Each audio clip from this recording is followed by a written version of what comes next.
Tinapos na ng Senate Impeachment Court ang pagsalang kay NBI Director Matibag bilang huling testigo sa reklamong assassination plot laban kay VP Sara.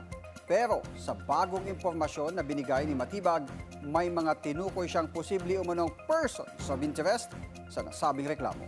Ang detalye sa Politico Update ni Hannah T.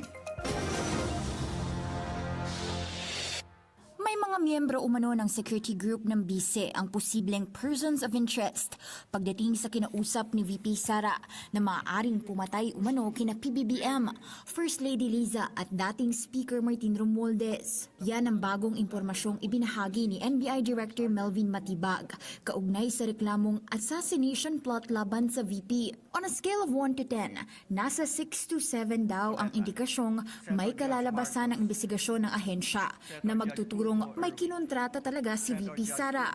Tinapos na ng Senate Impeachment Court ang pagsalang kay Matibag bilang huling testigo sa nasabing reklamo.